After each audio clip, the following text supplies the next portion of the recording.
because I'd heard loads of reports from around our area of big cats around, but never ever seen one of these beasts myself. So it was like, oh, I've seen one of the big cats at last.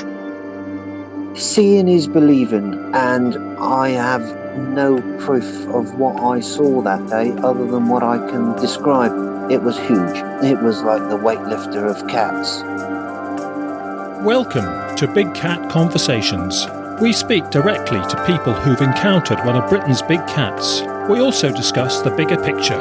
I'm Rick Minter, and thanks for joining me.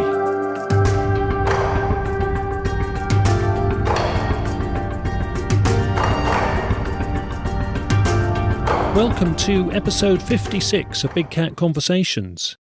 Our next guest is Mark Goodchild from Suffolk, in the east of England. We heard from Suffolk previously in episode 45, our Beasts from the East edition. Matt Salisbury helped us with that one, and we're very grateful to Matt again for linking us up with Mark for this next discussion. So Mark, welcome, and thanks for coming on the show. Hello. Thank you for inviting me. Pleasure, Mark. And Mark, this incident happened several years back, I gather, but I'm aware it's had a lasting influence on you. It has, yeah. Could you start us off by saying when it happened and roughly where it was? Right, it was summer of 2010. I can't remember which month it was, unfortunately. It was 10 o'clock at night, just outside of the village of Ixworth. OK. Can you tell us all about what happened? I'm a taxi driver. I'd just taken someone back to Walsham the Willows. I was heading back to Bury, St Edmunds, to do some more journeys. And I spotted something in the distance, spotted eyes in the headlights. So I started to slow down, thinking it was a deer in the road. As I got closer, I realised that the eyes were green, which sort of confused me a little bit. I was just stood in the road, didn't move. As I got closer, I realised that it was some kind of large cat. It was probably the size of a German Shepherd with a long tail. And it just slowly walked across the road as I got closer to it. Just as it got to the bank on the right-hand side of the road, I was probably 10, 15 feet from it. And it just turned, looked at me, and carried on into the bushes as I passed it at about 20 miles an hour. Full headlights? Dipped headlights? Yeah, full headlights, yep. You were returning without any passengers? Yep, I was on my own. And had you any background, any context for this whatsoever? Had you heard about big cat sightings? No, I'd not heard of anything.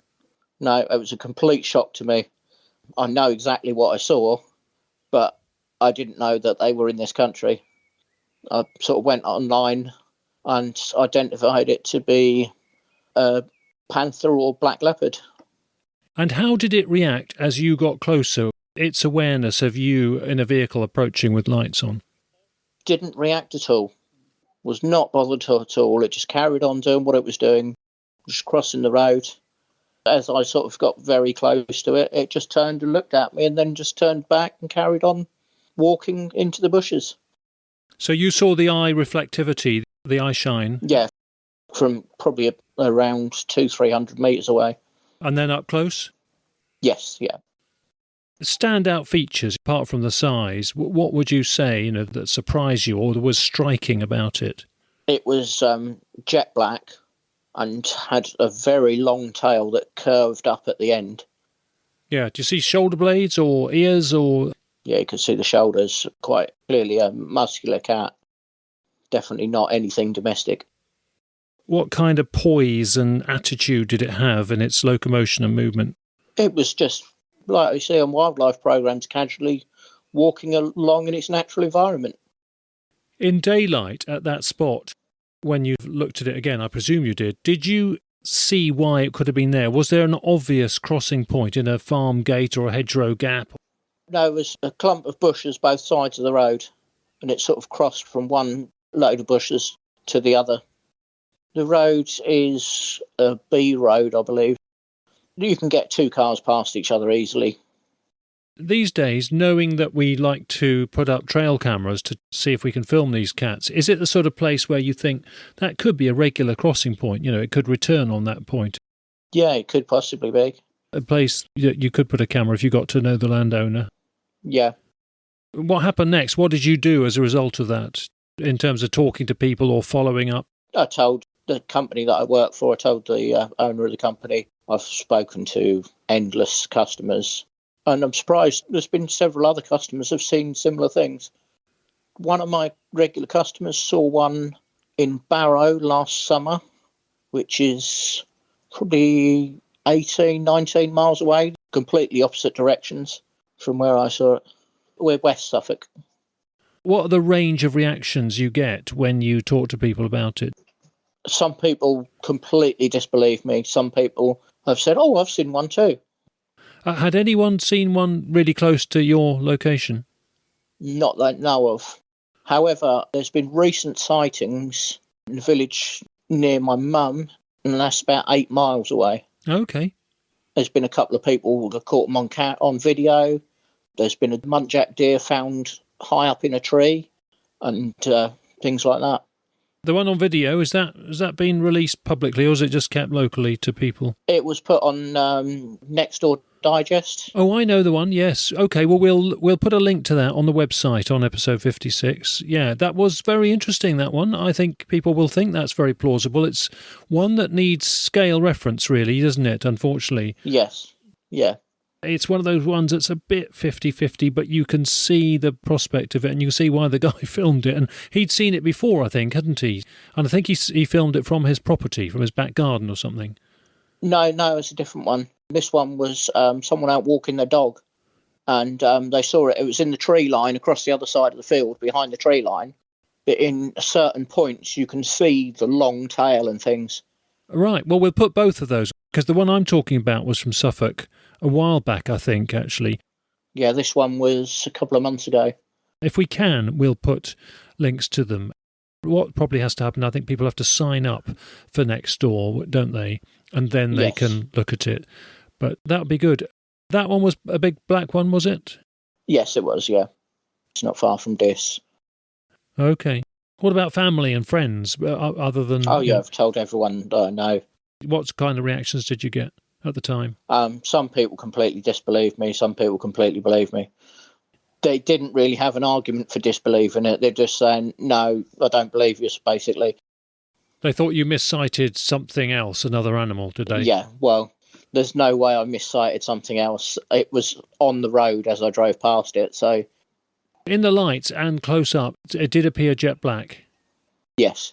It was 10 o'clock at night in the middle of summer, so it was not dark at all. It was semi-dark, but it was certainly clear enough to see.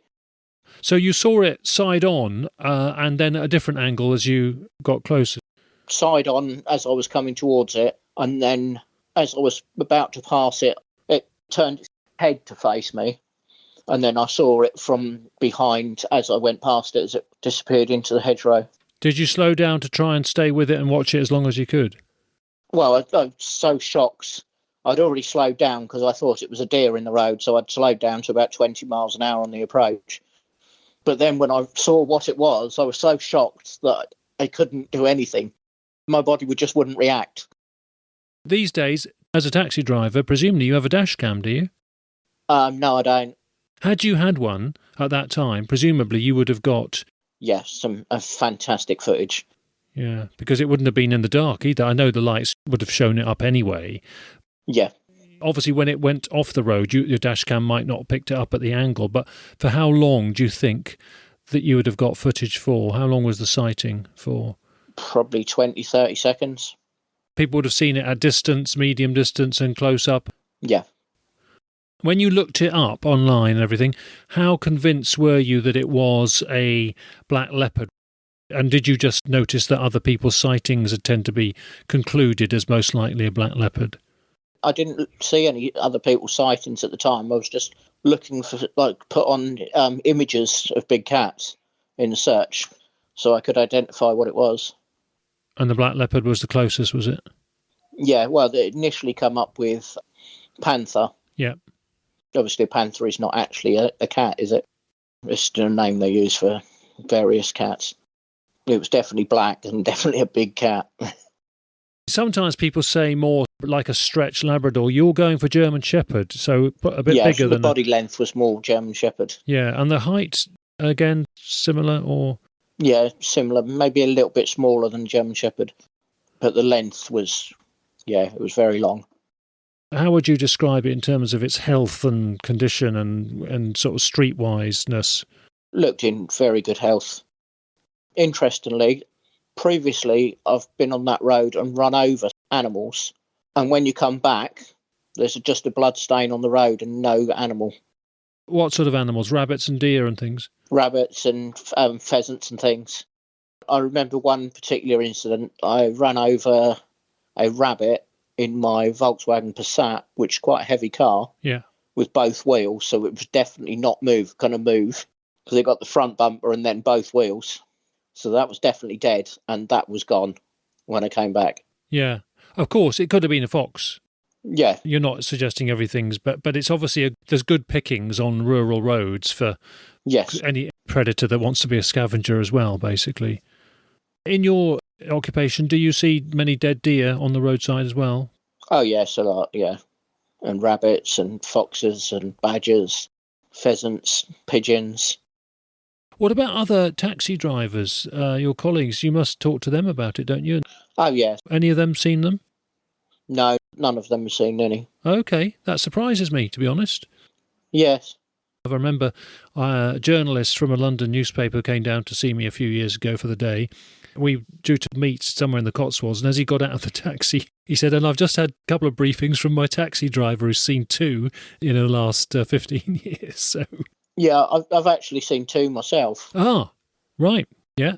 The other one was on the A11 on Attleborough bypass before they dual carriagewayed it.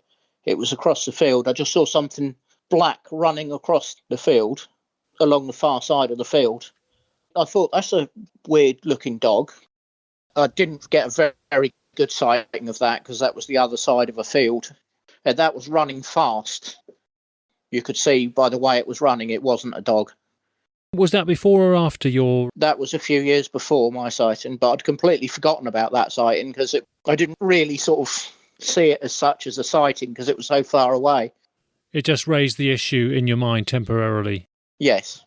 But yeah, the sighting that we're now talking about, that is definitely what I saw.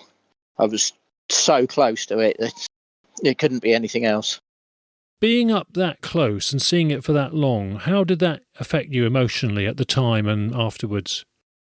I just sort of had chills down my spine. In fact, I'm getting chills now talking about it. Emotionally, was it mixed emotions or excitement or scared or a bit of both? Or a bit of both, yeah. Quite a bit of shock as well, I think. Yeah, sure, because it was such a bolt from the blue for you. Yeah, the annoying thing is I had a camera phone, but I was so shocked I didn't think to pick it up. Yeah. Hopefully people are going to have dash cams for that kind of thing. Yes, yeah. In the terms of the scope of a dash cam, how much of the sighting would it have recorded? All of it, or when it went to the side, would a dash cam have missed that? As I probably got sort of 12 feet from it, it would have lost it because of the angle. But you would have been close enough then? Oh, definitely. It didn't have some kind of attitude towards the car? No reaction whatsoever. The only reaction it had was it turned to look at me just before it walked into the hedgerow. That's sort of the car, yeah. Okay, yeah.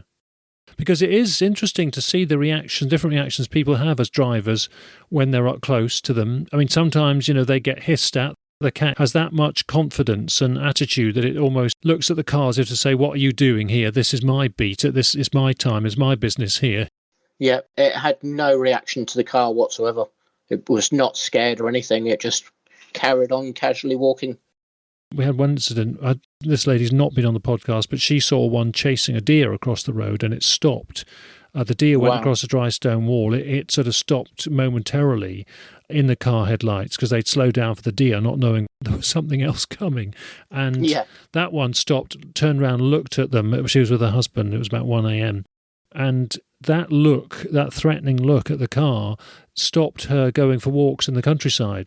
She and her husband made contact with me afterwards because they just moved out of town into a village, looking forward to rural countryside walks and things, and that put her off. But tried to reassure her and say, look, it was going for the deer. You just saw its attitude when it stopped momentarily. This with no attitude whatsoever. And how has that influenced you longer term and about the subject? Every time I'm out that way now, I always slow down and I'm watching the hedgerows and things, hoping to see it again. Even that longer time later? Yeah, that was 11 years ago now. Yeah, I'm always looking. I hear other drivers say that, people who, professional delivery drivers or taxi drivers or lorry drivers who've had a sighting. Yeah, I've spoken to a few farmers. Well, I took a farmer home who lives out towards Wepstead, which is the other side of Bury to where I saw it, and he said he'd seen cats several times early mornings when he's been out harvesting. Okay. Again, black ones? Brown ones. What was his attitude towards them, do you think? He seemed quite casual about them, like he'd just seen a normal cat or something. What do you pick up as people's attitudes? Do you think there's people positive, hostile, tolerant, intolerant, or is it mixed? Very mixed. Some people are, oh wow, I wish I'd seen one, and other people are, no, I don't believe you. And some people seem nervous, worried that they're out there, but from what I've read, they're no threat to humans anyway. What about dogs and cats and pets and things? As a taxi driver through the grapevine, do you hear of any issues that might be big cat related? My customer that I pick up, their dog was actually chased by one. Okay. Wow. And that's when they saw it. What happened? They were out in the field playing behind their house, and the dog suddenly started running towards the back garden, and then they spotted a cat chasing behind it. But the cat stopped once the dog got into the garden. But I think that was because the daughter was screaming, and it sort of scared it off. Did that seem to be a similar cat, large black one? Yeah. Had they seen it before, or was that a complete surprise? No, it wasn't until I'd said that I'd seen one that they said, well, actually, 5 weeks ago we saw one. I talk about it to customers quite a lot. To be honest, had I not seen one myself, I would doubt that anyone else had seen one. Say there was some kind of policy to follow up sightings and try and catch up with these animals and cage them and take them into captivity to wildlife parks, or even dispatch them, or intercept them in some way. No, I don't think we should do that. They're no harm to anyone. Nobody's been reported to have been attacked by them. Just let them be. I would quite like to see one again. They're keeping the numbers of other things like rabbits and deer and stuff down as well. Well, you heard that one of the dogs. Say that dog had been dispatched or injured. What would your attitude be, though?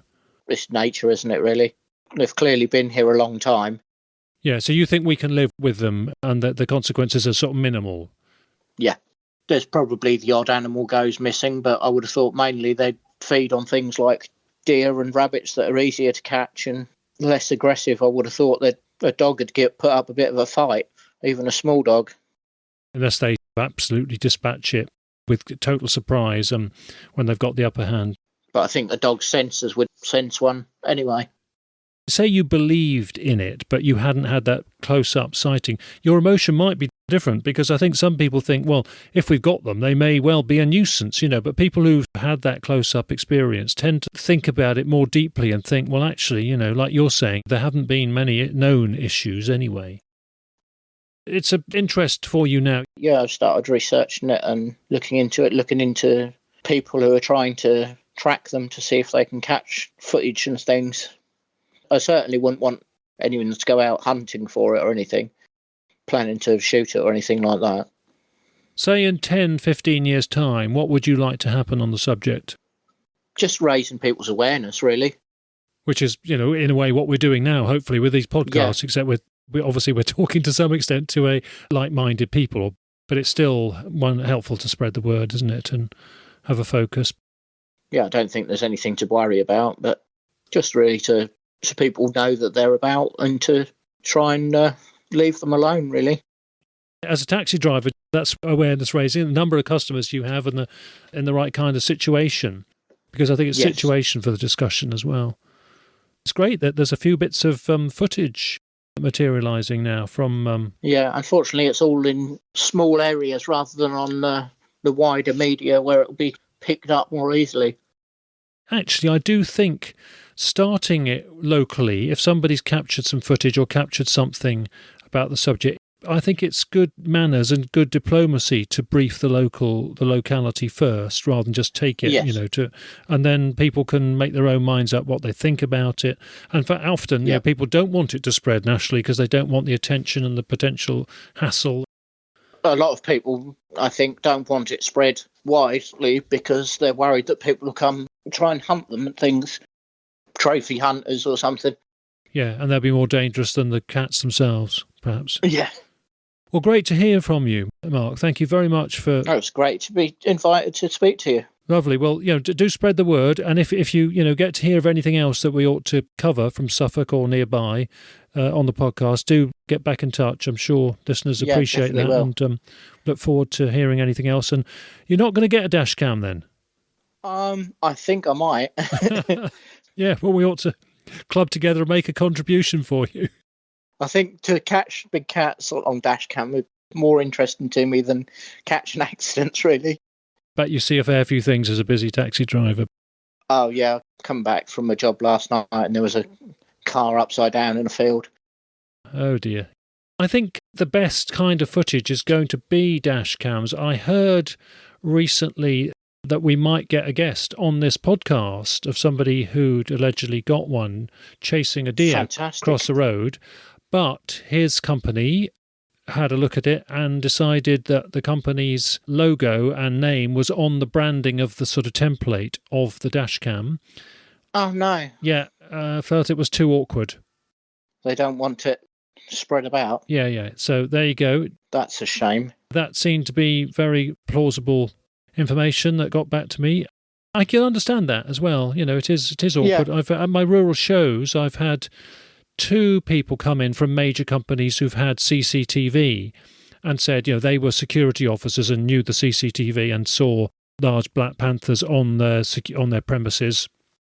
And the company just said, well, we're not letting that out because it's awkward. We don't know what to say about it. Just, keep it quiet. And again, looking back on it, you can understand that. Actually, it is quite a natural reaction. Yeah, I think some people are worried about spreading panic. Yeah. And also, if they're the company or business or person to release the news, they're going to have some attention that they don't really want. Yes, journalists turning up at the door and... Yeah, what can they do about it? Because it's not their responsibility and don't know what to do or follow up. They haven't got the resources, and it was just maybe passing through their land anyway. Yes. Yeah, there's some of the tricky dilemmas of the subject, isn't it? It's interesting how people aren't as revealing about stuff as I think perhaps the skeptics or many people would suspect. But when you think it through, I think it does make sense that people are quite sort of reticent to share something potentially quite sort of sensitive and inflammatory. Yeah, but anyway, let's hope you get some dashcam footage and you could judge what to do with it. I do hope so. Lovely to talk to you, Mark. Thanks ever so much for coming on the show, and thanks for your time, and all the best. Thank you.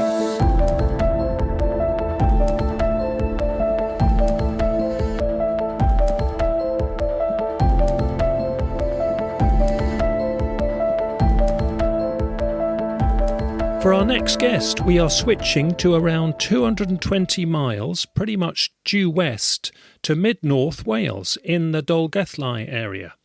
We welcome Jo, and Jo is a local business owner and a town councillor.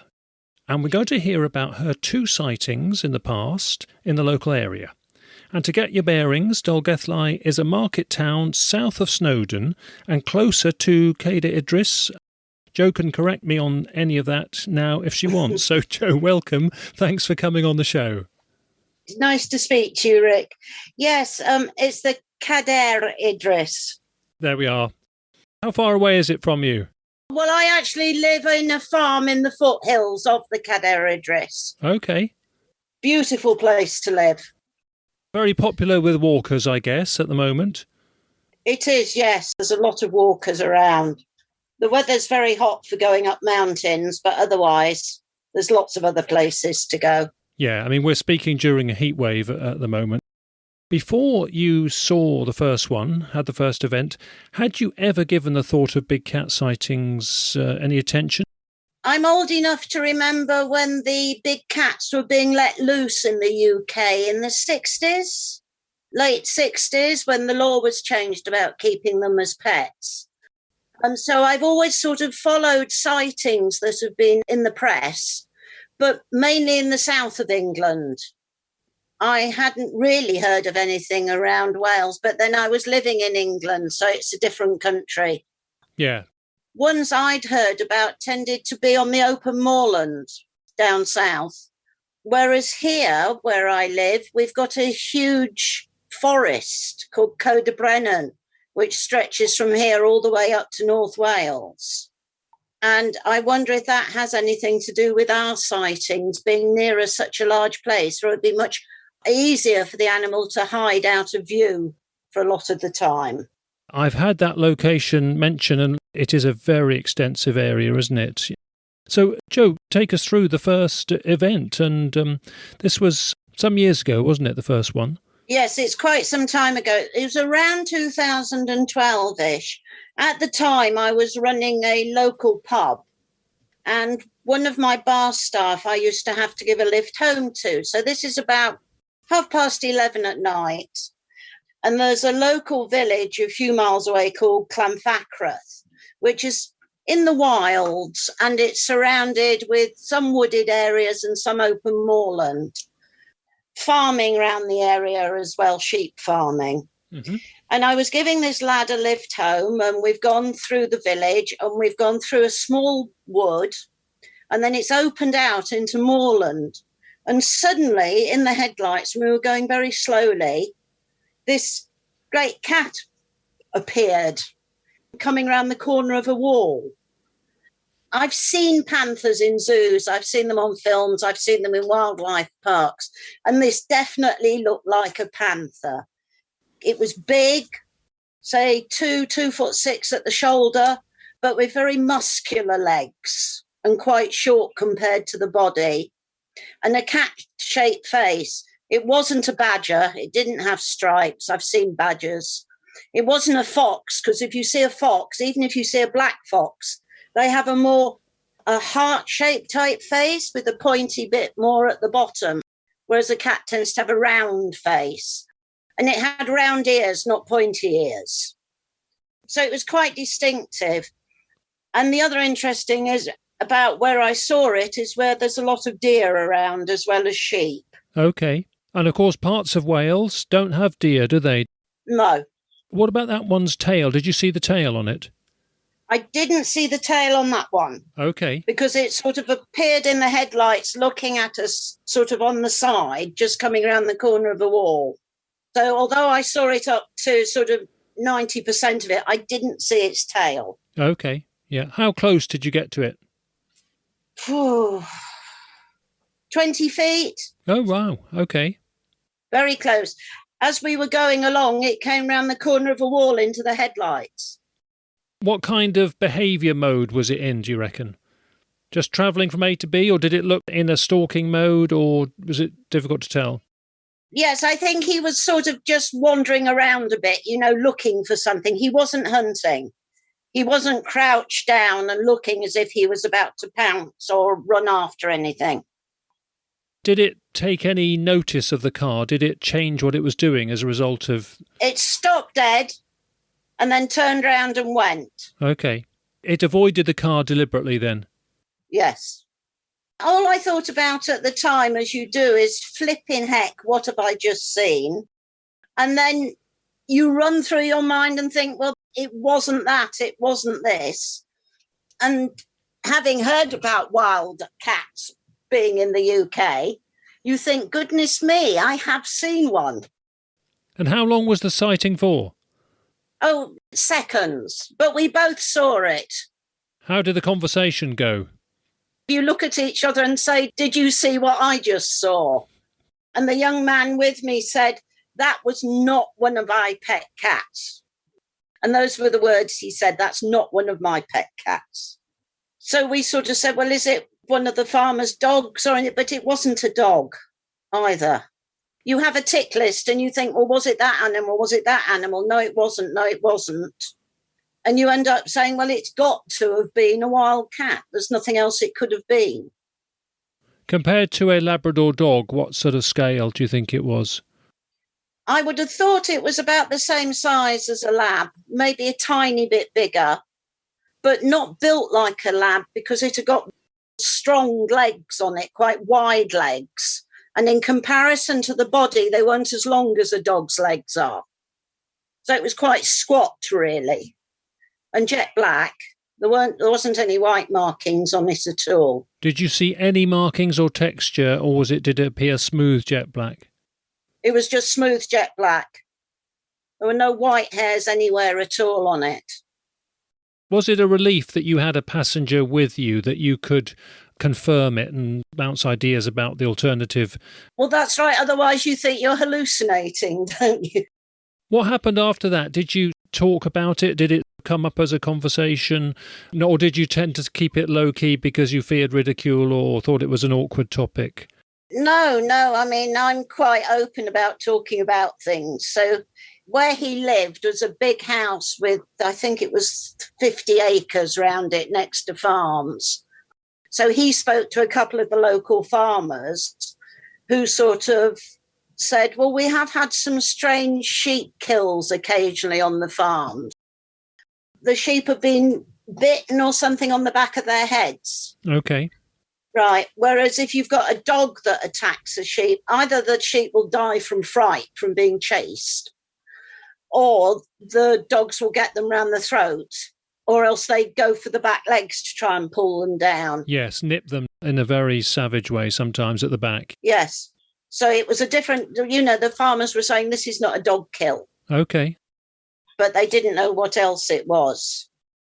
And then in the pub, another one of my customers who walked in some local woods to Dolgellau, and he was saying that he'd seen scratch marks on the tree, but they were higher than he was. So they were over 6 foot up the tree. So he said, that's not a cat that's done that.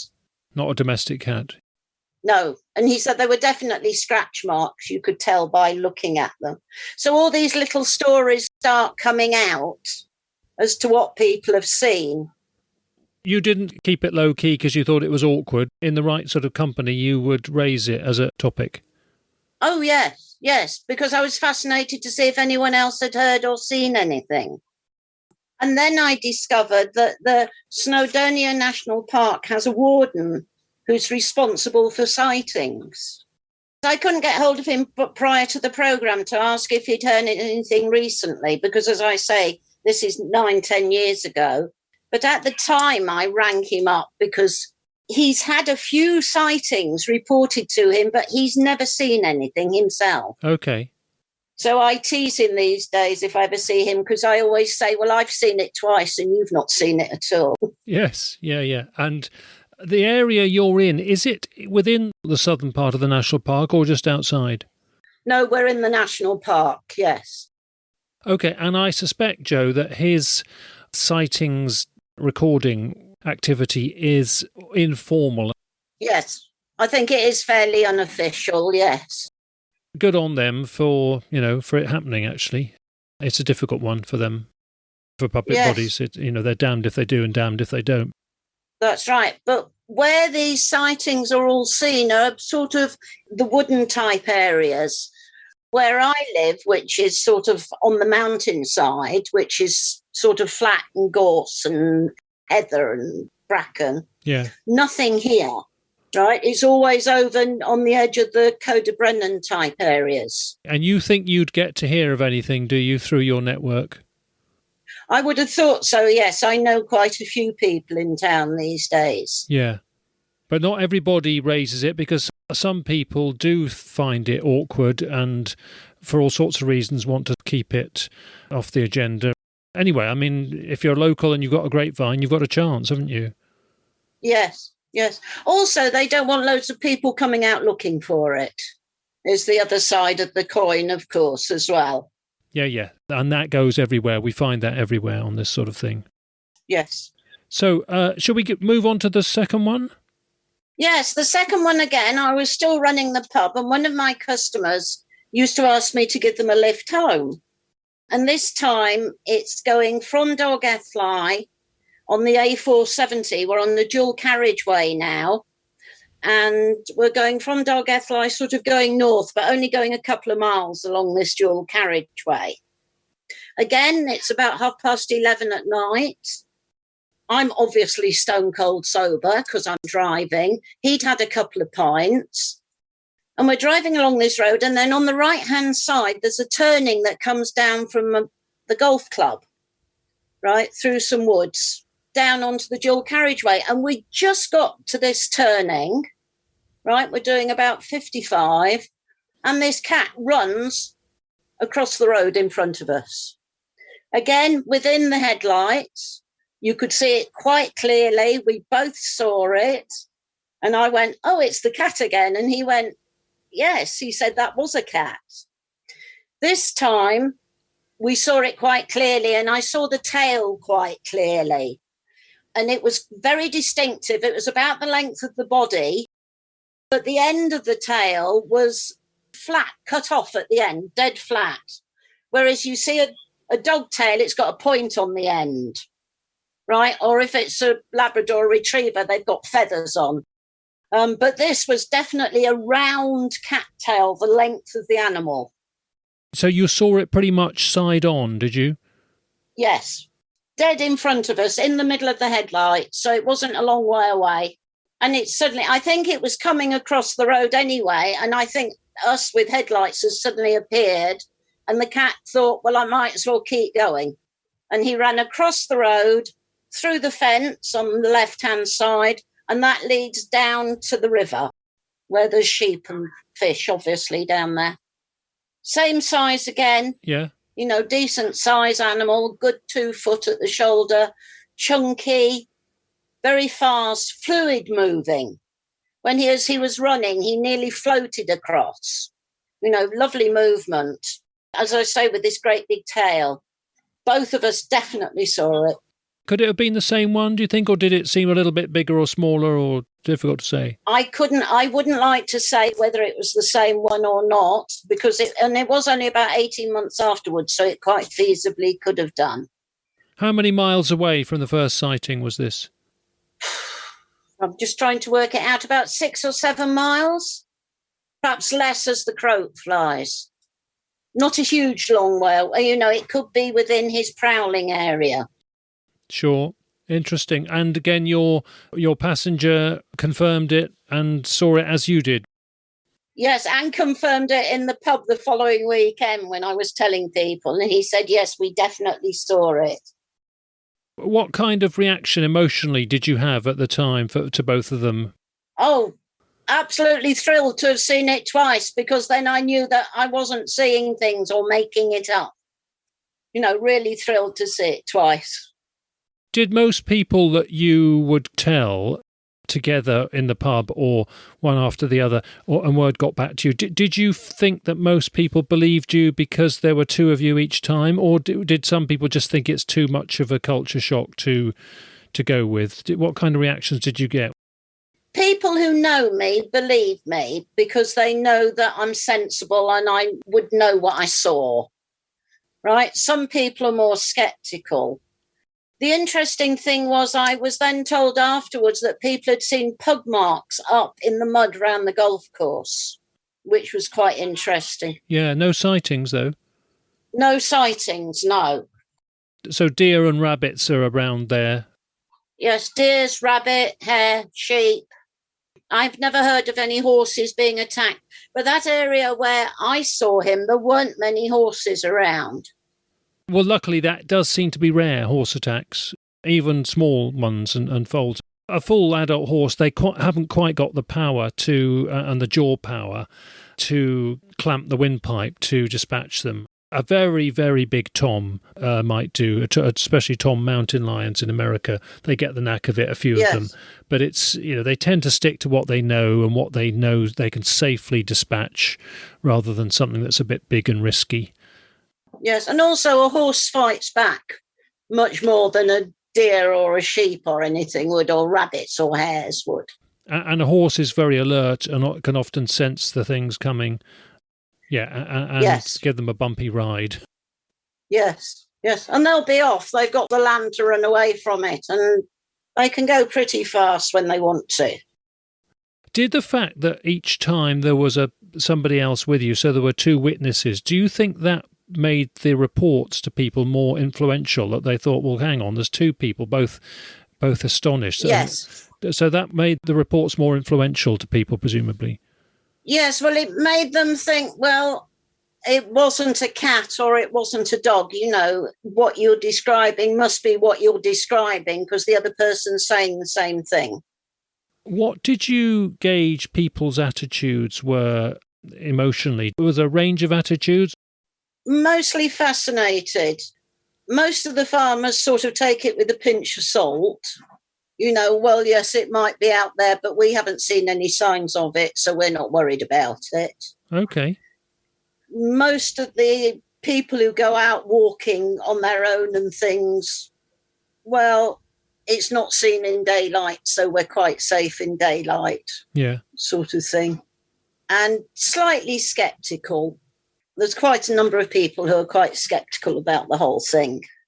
What about the trend in media reports more recently? Do you think that's influential, or do you think it's easy to write off media reports if you haven't heard from the person direct, so you don't know them, so you don't know how credible they are?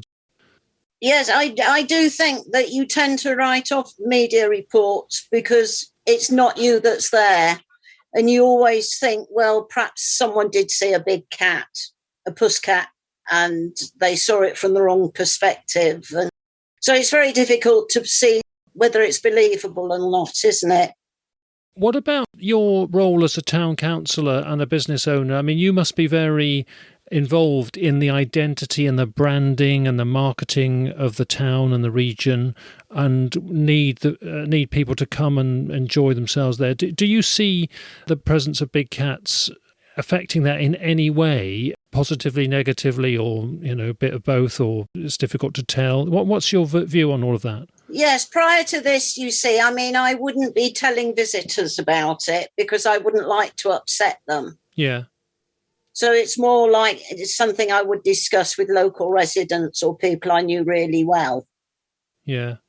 Having said that, do you think there's an element of visitors now, especially now there's interest in rewilding, whatever you want to define that as, Yes. making the land feel a bit more naturally wild and having, the sense of wild creatures back.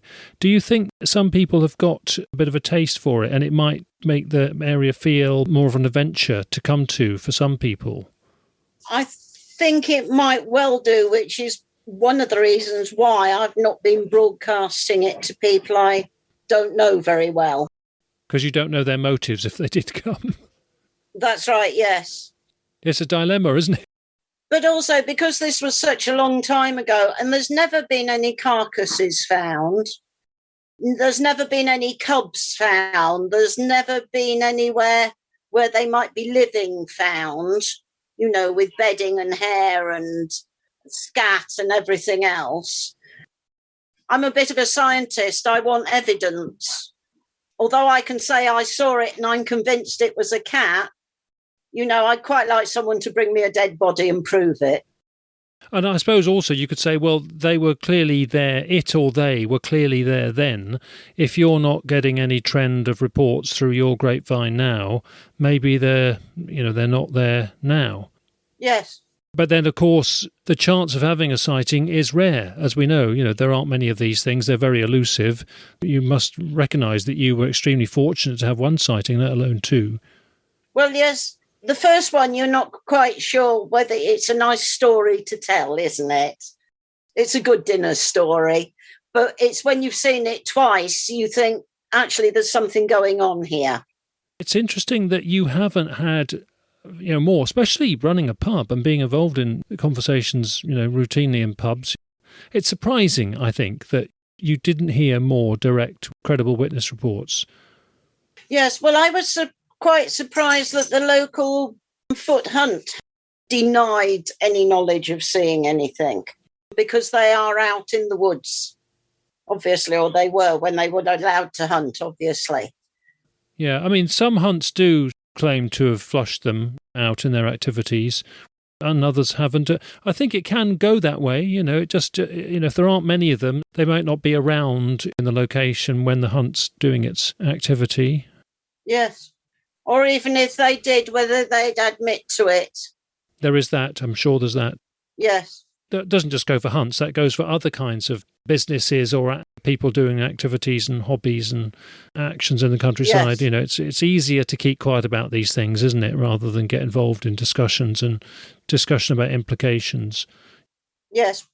Do you feel there's anything that could happen that would influence you and fellow members of the community to be intolerant? If one was overdoing sheep killing, what would have to happen for one to have a sort of menacing tag that would concern you, do you think? Losing an odd sheep is accepted. It's like when you're in the lambing season, the lambs as they're being born will sometimes be taken by badgers or foxes. And that's a loss that you accept. Losing full-grown sheep, well, you do lose the occasional one because something happens to them. I think if it actually made a difference to your production of sheep, then something would have to be done about it. But one wildcat going around killing an odd sheep, but mainly living off deer and animals like that in the forestry, they're not going to be seeing what they're killing, and it's not going to affect anyone's business. And if it's not killing dogs or threatening people, then it's also perhaps not much of an issue.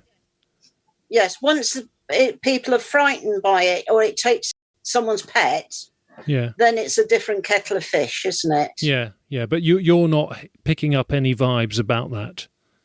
No, none at all. Yeah, also, Joe, do you feel that you say something would have to be done if the sheep killing became over a certain threshold? The something that would have to be done could, of course, be compensation payments, couldn't it? Rather than getting angry about an animal, a predator that is very difficult to catch up with. You may as well think, well, let's just somehow get compensation back to the people whose livelihood is affected. Yes, that's getting the farmers to admit that their sheep was killed by a wildcat, which is something they would have to get their head round, obviously. Yeah. And B, proving it. Well, that's a detail that I think could be ironed out. And also making sure people, if there was a system, people didn't cheat the system and just present any old thing. Certainly I heard of a case in Snowdonia last winter, back end of 2020, where somebody had lost about 10 older lambs, he called them. Yes. That had crossed the threshold. He wanted some compensation. Yes, that's too many, you see. That's affecting his income then quite a lot. And he didn't have a big flock anyway, so he was a tenant farmer. So, yeah, exactly. It is about proportion, isn't it? All the farmers around here have got small farms. They're hill farmers. They're not big farms. 50, 100, 200 acres. They're not huge farms. Yes, every loss makes a difference, you see, when you're only a small farm.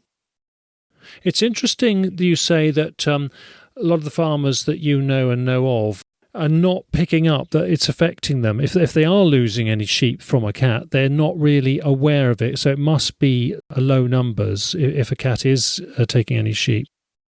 Yes, and it's also if they find the carcass. If the cat hasn't hidden the carcass, for instance, yes, the farmers go around every day checking their sheep, but they're not looking for a dead sheep that's been hidden in a copse of trees where the sheep wouldn't normally be. Yeah. Understand. In fact, some of the people who've been on this podcast who are going to come on the podcast do find things like that, take photographs and think, I wonder if the farmer has seen this, because I reckon it's a big cat impact. The farmer may not have even seen it. And of course, sometimes they're in an area, they don't know who the farmer is or the tenant is to speak to or go and find to report it anyway. But because they've got it on the radar that they're looking for big cat impacts, they've discovered something. But again, if it's not routine and there's not too much of a momentum and the cat's more inclined to go for natural game like deer and rabbits, then that's saying something, isn't it?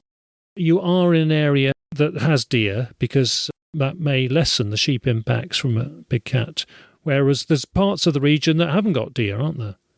Yes, and we have large numbers of deer here. They're a bit of a nuisance. What about wild goats? So you've got wild goats in the area? Not this far south, no. The goats are a bit further north. Yeah, because I bet they'd like those as well. Yes. Just personally, Joe, obviously you've seen one twice.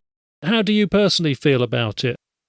Yes, I mean, I think it's great that we've got interesting wild animals around, and the more wild animals we have, the better, providing that we can still have livestock farmers and visitors who are safe at the same time.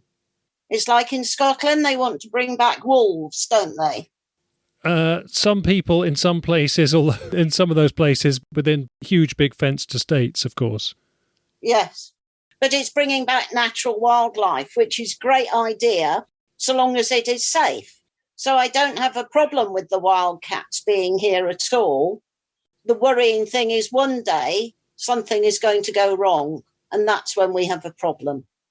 And I guess it's then getting it into proportion, isn't it, I suppose? Yes. And any animal will become vicious if they have young. Any animal at all will become vicious, even if it's a little robin on a nest in a hedgerow with babies. You know, they get upset if you go near them. It would be worrying, yes, for people, visitors, or people out walking in the forestry to come across a wild cat with some cubs, because the mother would attack. And that's when you have a problem. We have had people who've seen them, alleged such sightings, who haven't been. In fact, some people have said they felt that they were being guided away, ushered away. I think it depends how close you get to the young and you know, what the exact circumstances are. So I would say I don't think they're automatically proactively aggressive and threatening. It depends very much on the detail of the situation. Well, that's right. And whether you're between the mother and the cubs and whether she thinks you're going to hurt them or not. Yeah. Your sightings, the ones that you'd seen, did you feel it was fully wild and had grown up in the locality and looked a healthy, natural wild cat? Yes. It was definitely not an old cat. It was a youngish, healthy, very healthy cat. Very well-muscled, you know, nice-looking animal. All the signs that it had grown up there and knew its place there. It seemed to, yes. It wasn't sort of just wandering around looking a bit lost, you know. It definitely was on a mission. I am going this way, then that's where I'm going. Especially the second one, when it ran across the road. Not a couch potato let out of a zoo or let out of a collection recently. No. They're different, aren't they? Because they're not used to hunting and used to having food given to them. And they move differently. And they're not as well muscled because they don't get the exercise of a wild animal. Now, there's a couple of North Wales MPs, one Conservative, one Labour, who are very interested in the topic because they're getting reports in their constituencies. If you had to say any sort of thoughts to them, for them to hear, what would you say? Oh, I'd say to them, definitely, you know, keep an open mind on it. There's obviously something being seen because of the numbers of people that are seeing them. But again, we need some good proof, and sometimes even photographs aren't proof. You actually need something physical or some DNA or something like that to prove that is what you're seeing. Yes, I think that just the numbers aren't too big. It's not causing a problem. They're finding a food source and they seem quite happy. They keep out of the way of humans as much as they can. And they're not causing a problem. It's only when they start causing a problem that humans start reacting and doing something about it. And we've got to make sure whatever we do would be wise, even then, because we could do something which would exacerbate a problem, perhaps, if we didn't act yes, in the right way. Well, Joe, I'm very grateful to you to agonise on this with me. I mean, that's what the podcast is for. I think people realise, you know, that we're not sort of trying to say there's some kind of definite approach to this, but we must all agree on it. Is just, it's worth talking it through, isn't it? Because it is such a challenging, slippery topic. Anything else you want to touch on quickly? Oh, have you covered everything you wanted to? Is anything finally you'd like to say on the subject, Joe? I've never heard anyone talking about anything but a black cat round this area. That's interesting to know that, actually. Yeah, certainly last winter there was a sighting, very credible sighting, a guy halfway up Snowdon on a morning walk to get there for sunrise, actually, and he was on one of the ridges, one of the side ridges, and he saw the eye shine, and he was really astonished by the extent and intensity and scale of it. And then he got a better viewing of it through his head torch, and he could see that it was a large cat. Raced back to the car, gave up his walk, gave up the prospect of seeing the sunrise on the summit, and looked it up on his laptop in the car, and just concluded that was the cougar, mountain lion, puma one, the sandy brown one. So that was, halfway up Snowdon. Right. Very interesting, yes. Yes, again, lots of sheep, rabbits, hares around up there. Final point to you, Joe. Would you like to see another one, another big cat? Oh, yes, I'd love to. Yes. It doesn't frighten me because I'm not prey to them. So that doesn't bother me. If I was out riding my horse and I got my terriers with me, I'd be more worried that he'd take one of the little dogs than anything else. But I wouldn't worry about one attacking me unless I'd put him in a position where he had no choice or she had no choice. Animals don't attack for the sake of it. Say you lost one of your terriers to a big cat, how would that make you feel more negative towards it? No, I don't feel negative towards it at all. I'm quite happy that they're around. It's just another predator out there in the countryside, isn't it? It's just bigger than most of them. Finally, tell us about the local area. Well, Dolgellau is the most beautiful little town, which has been here since the 12th century. But we have here, within 5 miles of the town centre, you've got mountains, moorlands, sea, woodland, everything, valleys, rivers, you name it, we've got it. And it's all within a 5-mile radius. You've got a choice of anything. Dolgellau's attraction is the fact we have so many walks around this area of different distances, abilities and views and everything else. But it is one of the most beautiful parts of the UK. Yeah. We'll put a link to the town and the great outdoors aspects of it on the website under this episode. That would be great, yes. Thank you ever so much, Joe. I'm sure listeners have been very appreciative of your input. And, well, if you get to hear about another one or see it yourself, do let us know and we'll hope to hear all about it. But for now, thank you very much for coming on Big Cat Conversations. Right. Thank you for the invite. OK, quickly to our word of the week, which is Eryri, spelt E-R-Y-R-I. And it is the Welsh name for Snowdonia, which we've just been hearing about, especially across the southern fringes from Joe. The word Snowdon comes from the Saxon snow dune, meaning snow hill. The word Eryri has long been thought to refer to the Welsh name for eagle, but it's now believed to originate from the Latin orari, meaning to rise, and so another meaning for Eryri could be highlands, which would be very apt for this mountainous region. Whatever the original meaning of Eryri, it is becoming more prominent as the lead name for Snowdon and Snowdonia, and that's important, of course, from the perspective of the local Welsh culture. We plan to return to North Wales and other parts of Wales in future podcast editions, and if you have any pointers for us in Wales or anywhere else, please get in touch. You can email me at rick@bigcatconversations.com. Meanwhile, coming up in the next episode, we'll be back in Gloucestershire, and one of the sightings we'll hear about is an unusually close-up one in a town centre situation early in the morning. So Gloucestershire and the Cotswolds is next time. OK, thanks again to our guests Mark and Joe for their help and input, and as ever, thank you everyone for listening in. Righto, we're signing off, so take care and bye for now.